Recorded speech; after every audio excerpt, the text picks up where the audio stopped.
adik-adik, hari ini kita akan bersama-sama mencari tahu tentang binatang laut lainnya, yaitu binatang laut yang termasuk ke dalam kelompok moluska. Moluska itu artinya binatang laut yang mempunyai tubuh yang lunak, tapi mempunyai cangkang untuk melindungi tubuhnya. Ada banyak binatang laut yang termasuk ke dalam kelompok moluska, tapi kita hanya akan mencari tahu tentang kerang-kerangan adik-adik.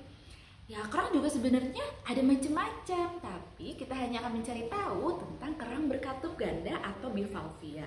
Ya, dari namanya, bi itu artinya dua, valve itu artinya katup. Jadi, kerang berkatup ganda.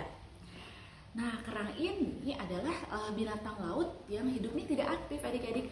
Banyak dari kerang yang hanya memendam dirinya di dalam pasir atau di lumpur karena tidak dapat berenang terlalu jauh. Lalu ada juga yang menempelkan dirinya ke batu-batuan atau di dekat karang adik-adik. Nah, ini kakak punya gambarnya nih adik-adik. Contoh dari kerang berkatup ganda. Ya, bagaimana ya cara kerang ini makan? Nah, kerang makan dengan cara membuka katupnya dan menyaring air melalui insangnya untuk menangkap makhluk-makhluk kecil. Nah, apakah kerang ini termasuk ikan? Bukan adik-adik, ya kerang ini bukan termasuk kelompok ikan, tapi punya insang yang sama seperti ikan. Tadi kita sudah tahu bagaimana cara kerang makan, sekarang bagaimana sih cara kerang berenang? Ya, kerang berenang dengan cara membuka dan menutup katupnya. Ya, seperti kita bertepuk tangan adik-adik. Gerakan membuka dan menutup katupnya ini akan membuat air menyemprot keluar sehingga mendorongnya ke depan. Selain itu, bentuk kulit atau cangkangnya yang pipih juga membuat air mudah melewatinya sehingga dia bisa berenang dengan cepat. Saat ada musuh atau ada bahaya yang mengancam, kerang akan cepat-cepat bergerak mundur untuk melarikan diri. Ya, adik-adik tahu binatang apa yang menjadi musuh dari kerang? Ya, binatangnya namanya bintang laut ya. Bintang laut dapat menarik katup kerang dengan cepat untuk mengambil bagian dalam dari kerang, yaitu bagian tubuhnya yang lunak. Kita cari tahu yuk bagian-bagian kerang itu ada apa aja. Ya, tadi kan kerang punya dua katup ya, atau katup ganda. Nah, kedua katup itu dihubungkan oleh perekat yang disebut dengan ligamen. Ya, sebenarnya itu otot adik-adik yang membuat kedua katup kerang bisa bergerak membuka dan menutup. Apalagi adik-adik? Ya, adik-adik bisa lihat di sini seperti ada bintik-bintik hitam ya. Di atas juga ada. Apa sih ini namanya bintik-bintik hitam adik-adik?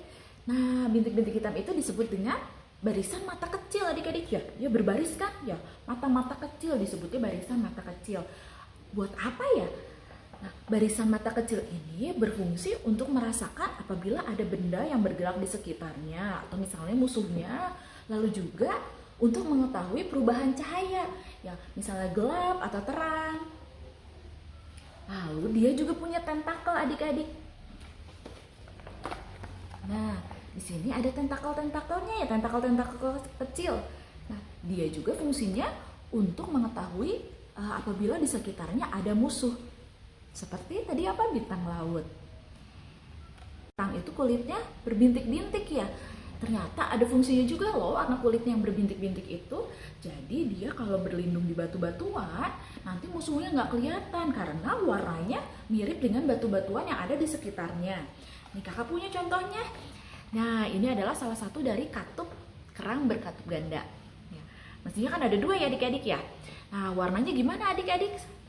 Seperti pasir nggak? Ya, mirip ya.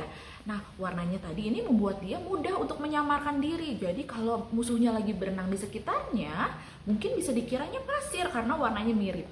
Adik-adik bisa lihat di sini kerangnya berkerut-kerut ya.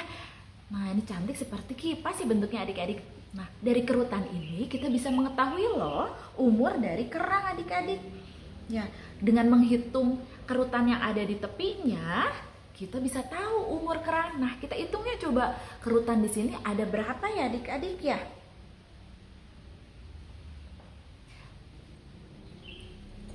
Yuk, ada 1, 2, 3, 4, 5, 6, 7, 8, 9, 10 adik-adik. Ya, berarti umur kerang ini adalah 10 tahun ya adik-adik. Nah, sekarang kita cari tahu yuk kerang berkatup ganda atau berkatup dua. Ada namanya apa aja ya? Nah, adik-adik bisa lihat di sini ada yang namanya scallop jubah ningrat. Nah, namanya unik ya. Ada juga di sini namanya scallop berenang. Nah, yang ini unik adik-adik. Bisa lihat di permukaan katupnya seperti ada duri-durinya. Nah, makanya dia namanya tiram berduri. Ya, lalu ada juga, nah yang ini namanya remis adik-adik, remis kacang. Lalu ada juga yang namanya karang sayap kupu-kupu.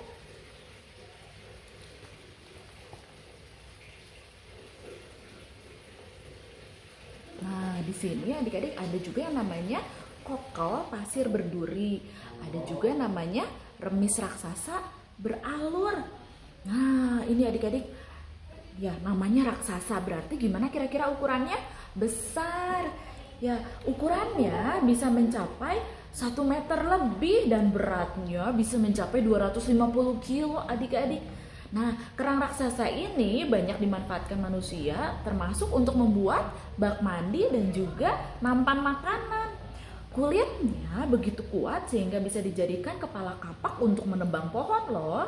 Nah, tapi dia juga bahaya adik-adik karena bisa membunuh penyelam dengan cara gimana adik-adik? Menjepit lengan atau kakinya di antara kedua katupnya ya, karena dia ukurannya sangat besar. Nah, ini contohnya yang kerang yang digunakan untuk bak mandi. Ya, adik-adik mau coba mandi di dalam kerang? Ya, adik-adik tadi sudah lihat kan bentuk kerang ya, ada bermacam-macam, cantik juga ya. Selain bisa dikoleksi dan juga tadi ada yang dijadikan bak mandi ya, kerang juga ada yang bisa dikonsumsi oleh manusia loh. Nah, kita coba yuk cari tahu kerang yang banyak ditemukan di Indonesia yang biasanya bisa dimakan nih. Ada kerang darah, ada kerang bambu, dan juga ada kerang hijau. Kita cari ya keunikannya masing-masing. Nah, untuk kerang darah dan kerang bambu, keduanya sering bersembunyi di dalam pasir adik-adik. Ya, dan hanya menampakkan 2 pipa aneh.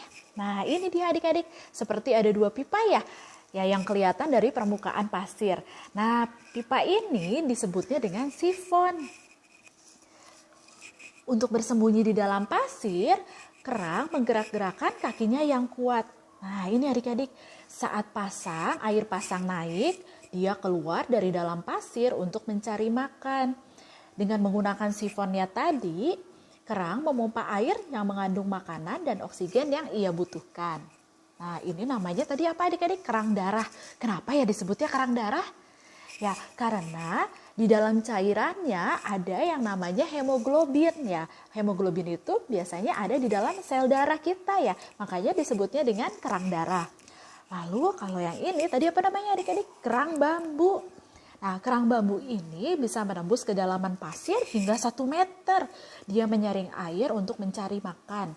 Air masuk ke dalam tubuhnya lewat salah satu sifon dan keluar lewat sifon lainnya. Ya, jadi kalau sudah masuk dari sifon kiri, air akan keluar dari sifon kanan. Ya, kenapa ya disebut kerang bambu? Ya, karena bentuknya seperti bambu ya adik-adik ya, panjang terus seperti ada ruas-ruasnya. Lalu kerang ketiga yang biasa dikonsumsi atau dimakan manusia yaitu kerang hijau adik-adik. Nah, kerang hijau hidup menempel pada batuan. Saat air pasang naik, mereka membuka cangkangnya untuk makan dengan cara menyaring air. Saat air pasangnya surut, mereka menutup kembali cangkangnya. Nih adik-adik.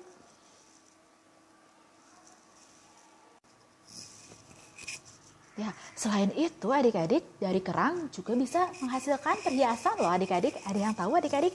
Nih, bisa jadi kalung, bisa juga jadi gelang, bisa jadi anting-anting. Ya, namanya apa adik-adik? Namanya mutiara adik-adik. Pada awalnya, mutiara itu hanya dianggap sebagai pengganggu bagi kerang. Kalau ada kerikil kecil atau parasit yang tersangkut di dalamnya nih, ada tersangkut di antara cangkang dan mantel dari kerang, ya nanti akan dibungkus oleh lapisan mengkilat nih, yang ada di dalam kerang. Nah, lapisan mengkilat ini disebutnya dengan neker. Ya, tadi kerikil kecil atau parasit yang tersangkut ya dibungkus oleh lapisannya sampai akhirnya terbentuklah suatu bulatan ya yang kita sebut dengan mutiara. Nah, semua kelompok dari moluska, semua kelas moluska yang bercangkang bisa menghasilkan mutiara adik-adik. Tapi mutiara yang berkilau, yang bernilai, yang mahal hanya dihasilkan oleh kerang-kerang tertentu. Nah, misalnya ini adik-adik, kerang mutiara.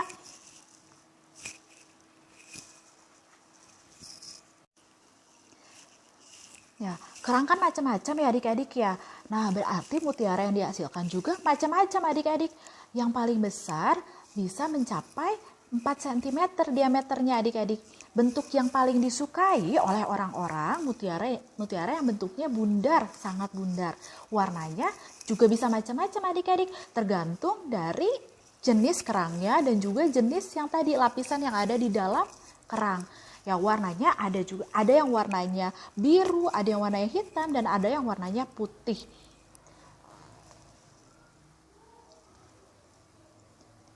Nah, mutiara yang berwarna harganya lebih mahal dibandingkan dengan mutiara yang berwarna putih karena sangat langka adik-adik. Sekarang kakak punya pertanyaan, adik-adik coba jawab ya. Yang pertama, musuh kerang itu apa ya? Lalu yang kedua, adik-adik coba sebutkan ya keunikan kerang apa aja. Tadi kan kita sudah cari tahu bagaimana cara kerang makan, cara kerang berenang, cara kerang melindungi diri. Lalu yang ketiga, adik-adik tahu kerang itu dimulai dengan huruf apa? Coba adik-adik cari lagi ya. 3 binatang, paling sedikit 3, lebih boleh. Paling sedikit 3 binatang yang dimulai dengan huruf yang sama seperti kerang. Oke adik-adik, kakak tunggu ya. Dah.